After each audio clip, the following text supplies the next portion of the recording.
जय श्री कृष्णा। माँ अभी अभी माता पूजा आई हूँ। घणो सोरो कोनी माता धोकनो पूजनो बनानो ठंडो घणो ही दौर है।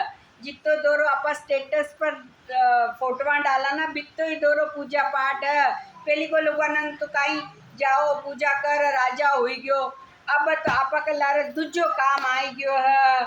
पूजा तो कर ले मां पछ साड़िया पहनोड़ी फोटवा रील्स नाटक इनका घना ही लफड़ा हुई गया।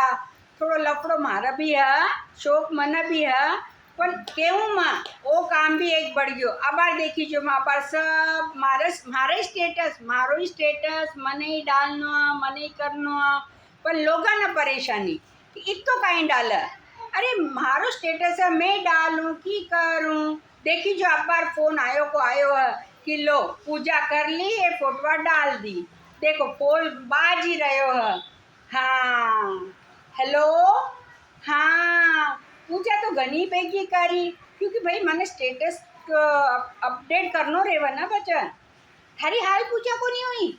वाह वाह इस जमाना में और की नहीं भगवान बोला फटाफट मारी पूजा करो स्टेटस डालो निवड़ जाओ। ओही शौक रेनो ओही शौक अच्छो। हाँ सही बात है। अब तू भी फटाफट पूजा कर ला और आपनो स्टेटस डाल द। नहीं पहली बच्चे को की कोनी डालो मौज करो काम खत्म करो। घणो ही काम है भाई घणो ही काम है ठंडो जीवनो है। हाँ हाँ हाँ हाँ हाँ जय श्री कृष्णा।